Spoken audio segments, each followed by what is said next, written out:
and I'm going to do a little experiment. And I'm committing to it. I'm going to do it. And it's to have a little vlog. And this time, I mean it.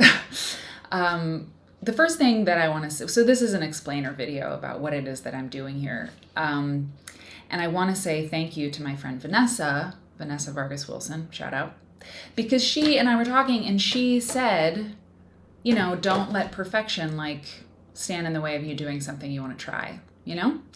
And I've been wanting to try YouTube in a way that like is possible, you know, to do it. And by that, I mean, you know, having some like a consistent place to sit and do the thing. I mean, if you're going to be a vlogger, you have to, you know, I kept trying to set things up in earlier incarnations of my channel. I tried to like, I don't know, set things up in one place and then in another place. And it's really hard. I mean, you know, big ups to all the people who work in the film and television industry because, oh my God, the gear, the setup, the lighting, the stuff, it's a lot. So to have a proper vlog, which is what I want to do, you have to like get a setup and figure out your life, okay? So I like have a filter, and I don't know if it's, you know, it'll probably change, whatever, but I have a filter. I have a recording device that I think is working. And I'm just going to give this a try. So here's why. And there's another like video on my website, on my YouTube channel that kind of did, it was like a first attempt at a vlog, and I sort of tried to explain, you know, why I wanted to do it, but it's not good. So I'm going to do it over. This is my do-over. And it's a more sort of more fleshed out kind of explanation. So first of all, I want to let you know that I'm not going to edit very much because editing, once again, film and television people and like professional YouTube, you know, the gods who create the best content on YouTube or whatever.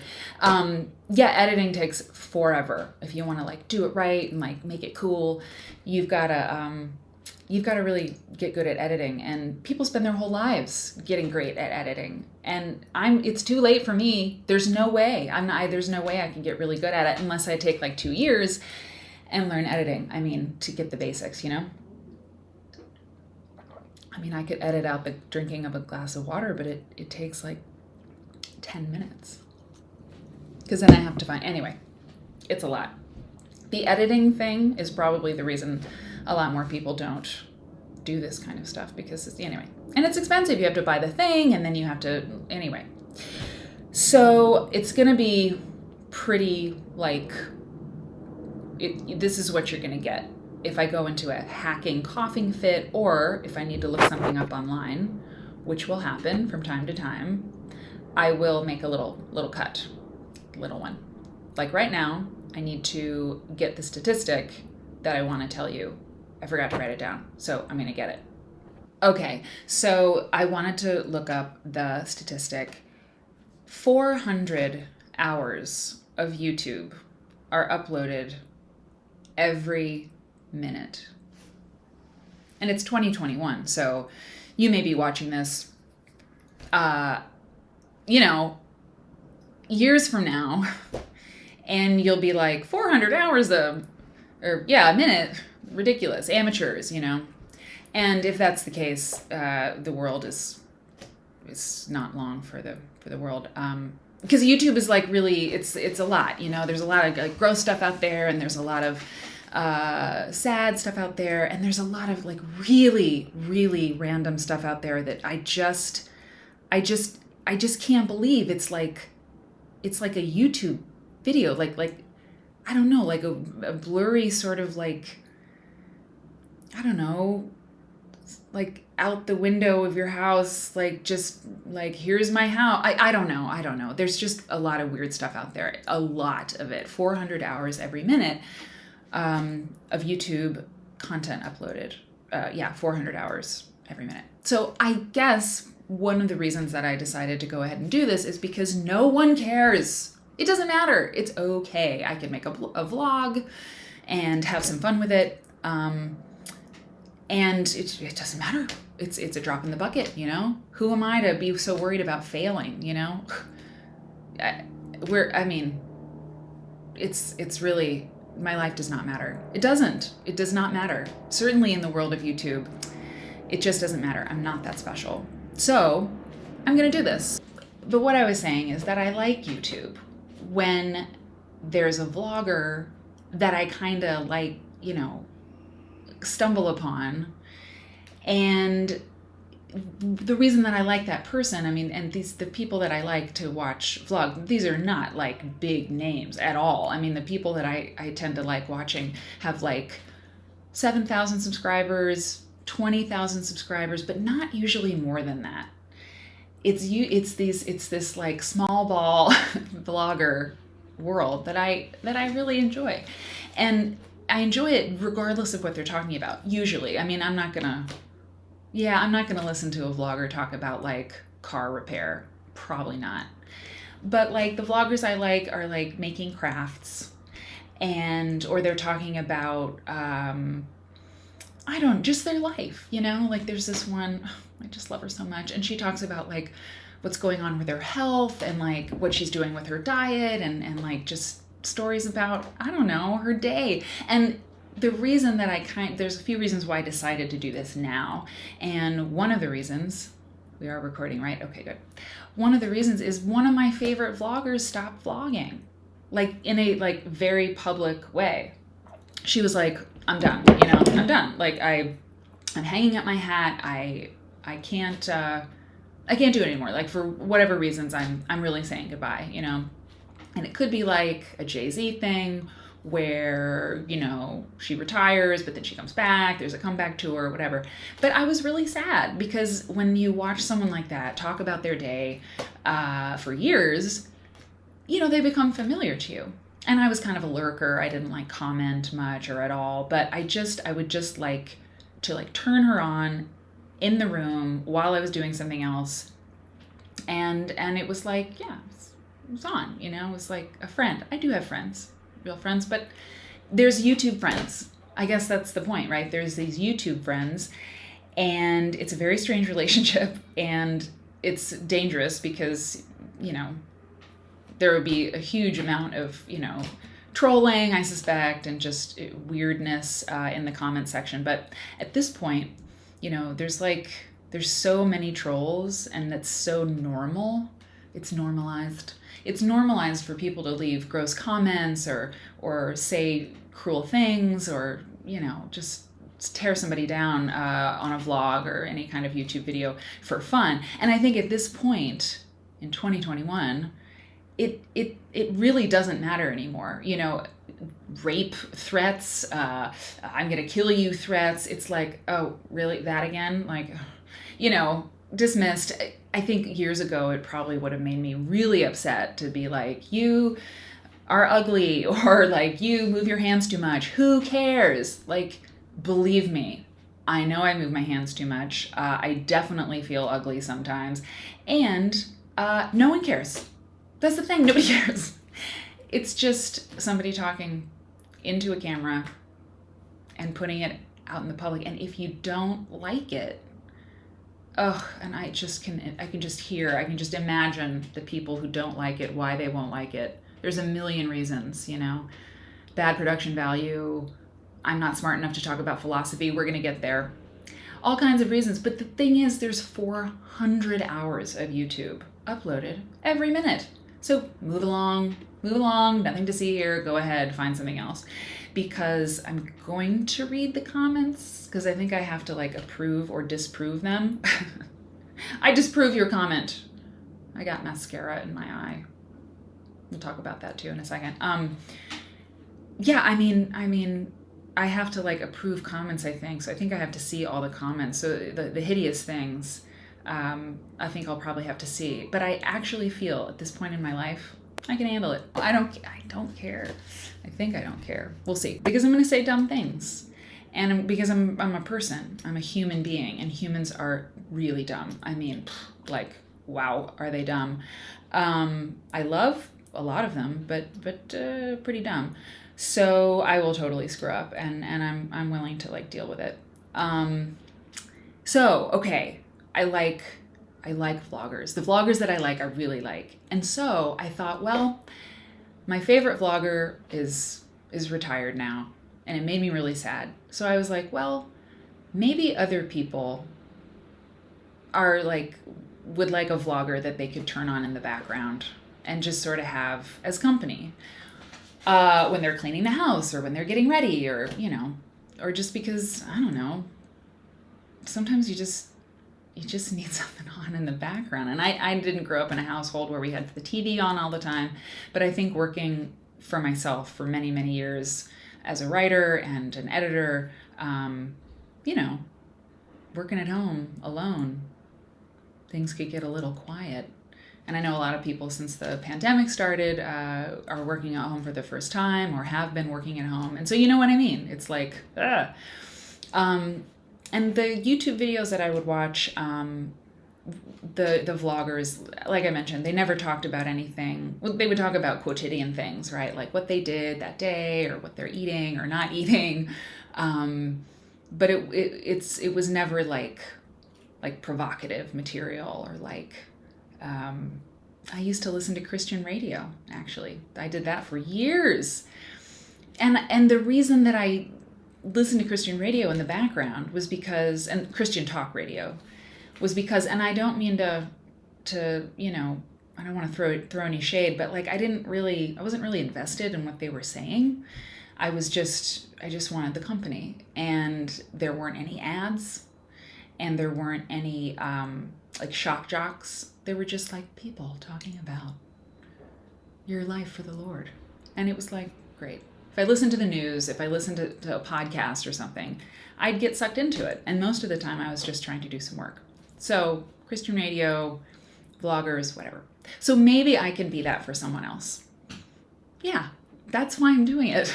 I'm doing it for that reason. Maybe I can be it for somebody else, because I realized when my favorite vlogger left that it was kind of important to me, So another reason why it's happening now is that Nicki Minaj has a new record out, and it's really good. I mean, it's really good. And I was riding my bicycle home. I'm in London right now, so it's like very, very good moment. Like I'm riding my bike home along the Thames, the river. The river that's been there for like since the world began. London is 2,000 years old. So I'm riding my bike along the river Thames and listening to Nicki Minaj's new record for the first time. Beam Me Up, Scotty. And the title track came on, and I almost wept. It's so good. I love her. She is one of the best writers America has ever produced. I mean it. I mean, like, it's not like she's writing novels. She could, but she's a poet, right? Nicki Minaj. And I've loved her for a very long time. And so a new record is a huge deal. So anyway, I'm riding along, and the music is so good, and I'm like almost crying.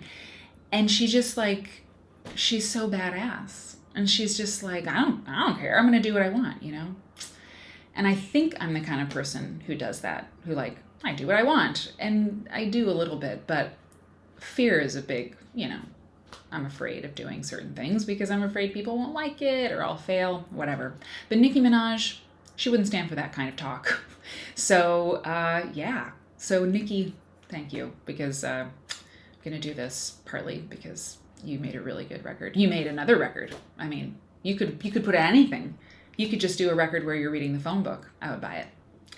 And I'd listen to it over and over again. Other thing, the last thing, and then I'll get into what I'm actually going to be doing.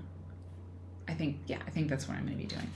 So I'm reading this book called The Social Photo on Photography and Social Media. It's by Nathan Jurgensen. Perhaps it's Jurgensen.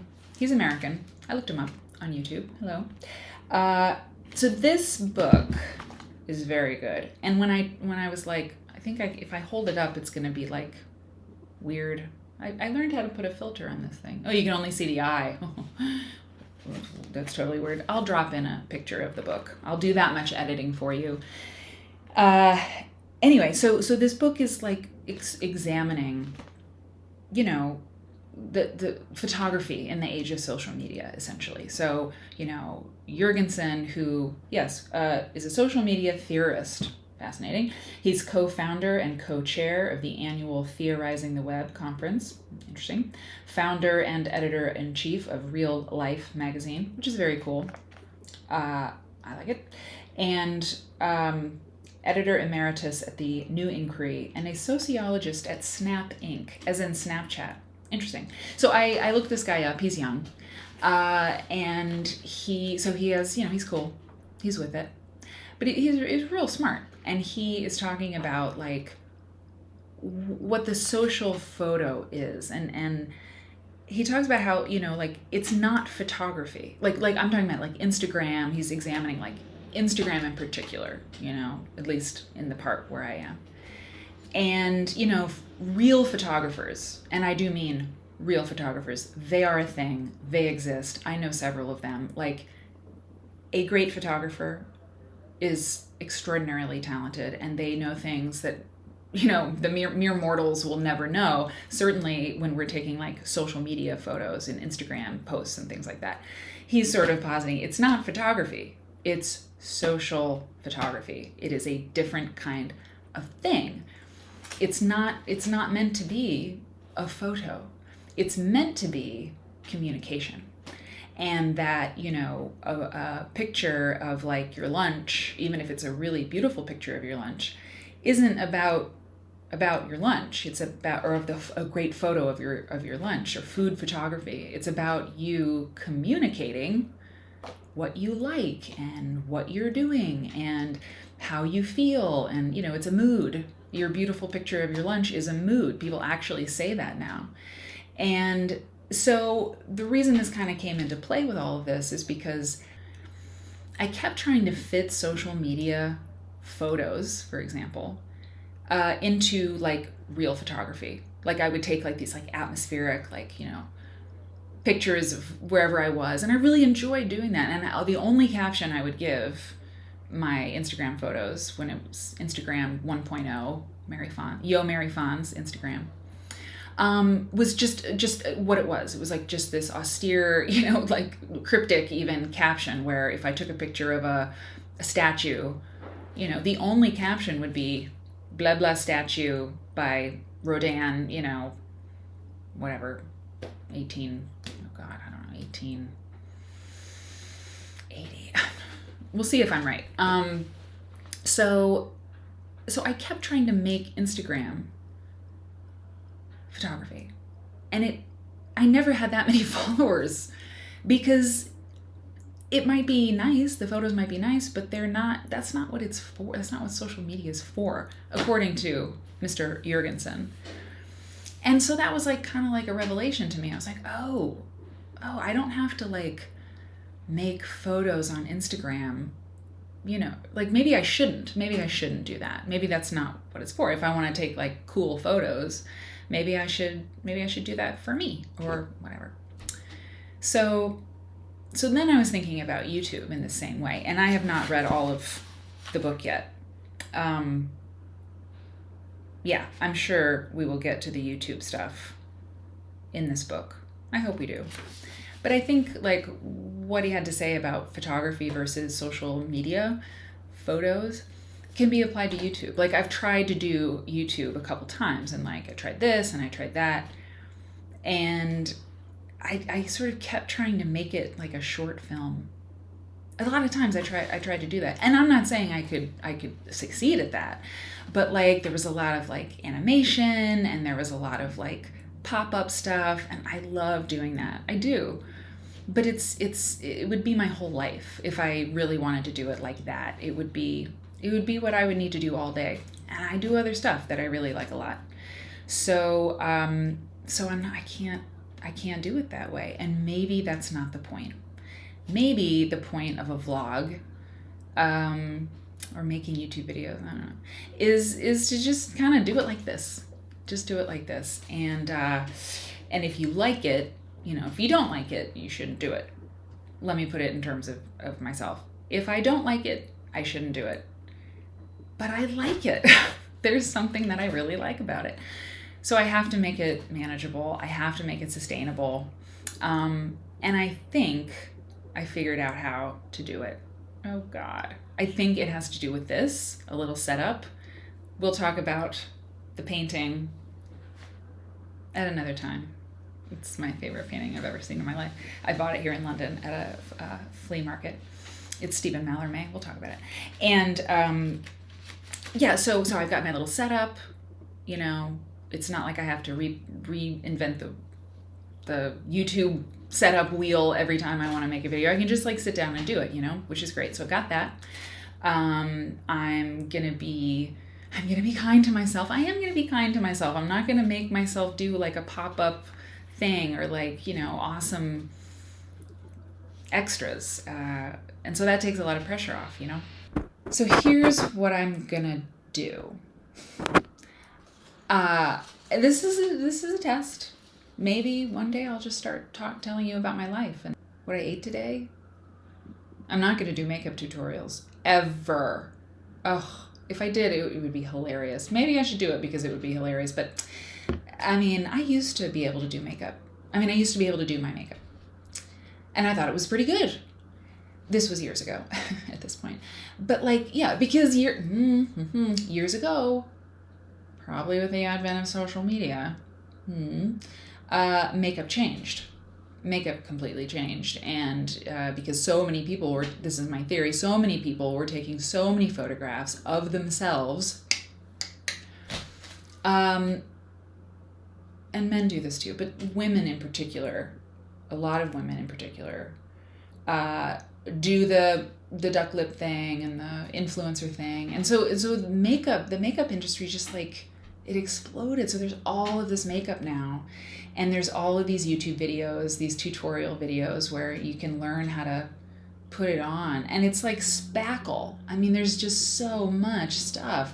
And highlighting and bronzing and stuff like that. So I used to be able to do makeup that I thought was okay. Now, I don't even have any concealer. Maybe you noticed. It's just real basic. It's real basic. And I don't even know if I'll wear makeup every time I do this. It's true. It's true. This is real life. I don't know. How can you have a blog if you have to set up and do your makeup every time? Anyway, we'll see. So this is a hat. It's a hat okay. I have to take out what's in it. It's this hat. Okay, so we got this the other day. I love this hat because it looks like a hat that Madonna would wear in Desperately Seeking Susan. And if you don't know what that movie is, you should watch it. It's really good. So, that looks kind of strange. Well, a cloche, is it a cloche? I don't know. I kind of thought it was a beret, but it isn't really exactly. It's ridiculous and it's polka dotted. And the reason, oh God. Okay. Oh yeah, I'm not going to brush my hair either. That's not going to happen. So, so the reason that I liked it was because if you were seeing me, God, I'm going to maybe try. I don't know. Just try something, Mary. So if I was in 6th grade and I saw, when I was in 6th grade, if I had seen a hat like this, I would have stopped at nothing until I had it. And I would have worn it until, I don't know, until I couldn't wear it anymore, until it was threadbare, because it's just the kind of thing that my nerdy self would like in 6th grade. Anyone who knows me from that time is like, oh yeah, that's a hat Mary would like. Okay, so in this hat, I have put some little slips of paper, okay? And the hat is gonna be full of these. I have a lot of these little slips of paper, and I'm gonna draw one out every time I do these videos, because I think it'll be fun. And you need something on in the background, right? Yeah. So I'm going to talk about something every time, in something specific. Maybe we'll do a little foray into this or that, but we'll do this. So I thought maybe I would answer some philosophical questions. One per video. And deep, in other words, like deep questions, the questions, these like metaphysical questions, what is the meaning of life? What is, if we didn't have language, how would we speak? Stuff like that. These kinds of philosophical questions that I like to think about. I like to think about stuff like that. The unexamined life is not worth living. Bummer. So I've gone to different websites, and I've sourced a whole bunch of philosophical questions from different places, and I've printed them out on sheets of paper and cut them up. And I haven't cut all of them up yet. I need to do all of that, but I did a couple sheets of them. And I'm just gonna draw one at random, and I'm gonna answer it. For myself, I'm gonna think about it in front of you for as long as you watch the video. And I'm just gonna draw one randomly every time, and we're gonna see what we get. One more thing before I read this very first one. I am not a licensed philosopher. There's no such thing. I am not an academic. I am not a student of philosophy in a formal way. I don't know. I know a little bit here and there, I know a little here and there. Hopefully we will see that is true in these videos, but also, who cares? I don't know. I'll look it up if I don't know. And I'll probably say something idiotic at least once per video, but that's okay.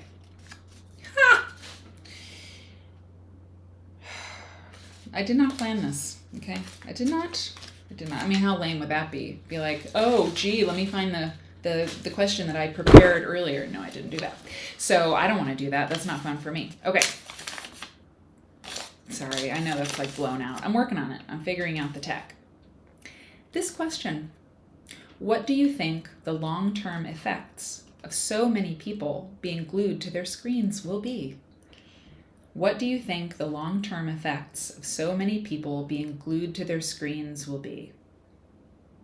What do you think will be the long-term effects of so many people being glued to their screens? Ruin. Yeah, it's not good. And here I am contributing to that. Okay. Every generation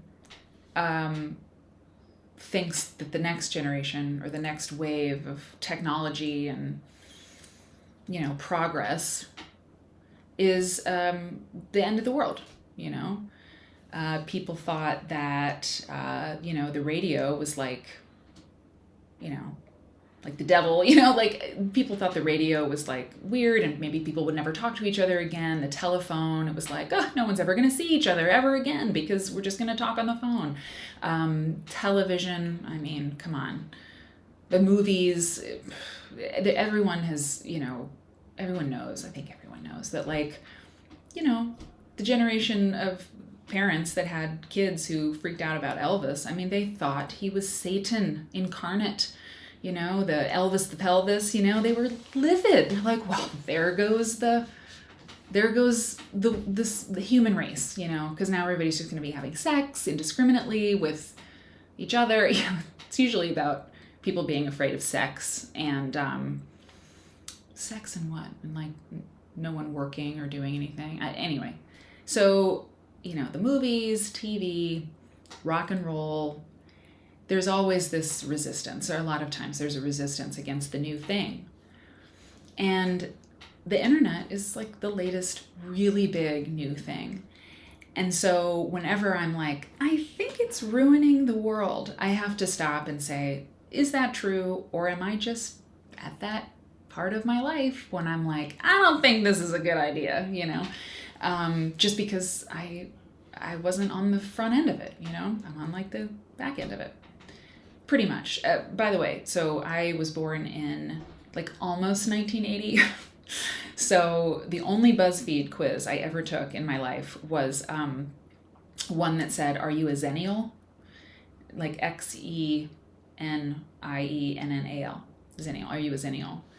And someone sent it to me because they were like, "Oh my God, I am. You should take it because I think you are." And I was like, "What does this mean?" So basically, it was asking you questions to determine if you fall into this micro generation, which I was like, oh, what will they think of next? This is ridiculous. But it asked questions that were so uncanny and so very specific that I was like, I think this is true. A Xennial is someone who fell in between, like right on the edge, the cusp, like someone who's not Gen X and someone who's not a millennial. And there's like a 4-year period where this could be true of a person. And it's like anyone born from like 1978 to 1982. I really think that was it specifically. I'm not going to look it up. I'm not. You can go look it up. It's up to you. And the questions were like, were you afraid of the Goonies movie? I was like, oh, yes. Yeah. By which it meant, were you a little too young to watch the Goonies and be like, that was great? And I was like, oh, yes, it was terrifying. Another question was, did you have a landline? Yeah, totally. At home. Sorry. But I think another one was, did you have a party line? Like, did you have a party line? And for those of you who don't know, a party line was like a landline where multiple people could call in and use that same line. So you could talk to like 3 of your friends at once. Which is like, I had a clear telephone where you could see like the guts. There may have been a question about that. And there was a question about the internet and when you first had a phone. And I first saw the internet. It was AOL, which some people say it wasn't the internet. But in high school, my junior year of high school, we got computers in the computer lab with Netscape. And so being a huge Tori Amos fan at the time, and still, but I was like obsessed with her and her music, I printed out reams of paper. I printed out web pages that I found online. So I had this huge binder of Tori Amos information that I got from Netscape. It was so fun. It was great. So and then my first phone, my first smartphone was when I was like, I forget, but I was in Chicago. So I was an adult. It wasn't in college. I had a flip phone in college. Anyway, the point is that I kind of, I can kind of see both sides, like millennials, or digital natives, they say, and Gen Xers are not quite. So I'm kind of on the cusp of those two things. And so, I think that like the screens are probably it's just the way the world is now. And, what was the question? What's the effect going to be? Yeah, what's the effect? Long-term effects. I think we're losing the ability to talk to each other a little bit. I don't know. Sometimes the answer is going to be, I don't know. We're certainly sitting down a lot more. I know that I hate, part of the reason social media has been so hard is that I hate being like this in my phone, like this, tapping out things. I find it rather undignified. It's true. I do. You might not like it, but this is my vlog. I just feel like it's like me, like Fran Lebowitz. You'll probably hear me mention her a lot. She's my favorite writer, probably. And she said, no matter where you are, if you're here, that's where you are. That's where you are. And I don't want to be there. I want to be here. So I don't tend to use the phone quite so much. I think so. There you go. That's what I'm gonna do. And I think that's what I think that's what I'm gonna do. And if you like it, if I keep you company, and you do not have to watch me, you can just have me on in the background. I will try not to do shocking things like scream or I'll try not to do anything too outrageous or hideous that will make you turn me off forever. But these are my opinions, you know? These are my opinions expressed in my way. And for the record, it is important to note that I am a heterosexual, cisgendered white lady who grew up middle class, who's worked for herself her whole life. You know, I have a perspective on these things. It's the only one I've got, you know, it's the only background I have, the only way I can come at these things is as myself. So yeah, I have blind spots. We're probably going to see that. So I'm sorry in advance. That's all. Thank you so much for watching. And yeah, I'm going to do another one. I'm going to do another one and another one and another one. And I hope that you like it. But if you don't, you can go to the side of your screen and click on another video. And you might not like that one, but there's another one you could click on. I'm sure you'll be okay. Bye.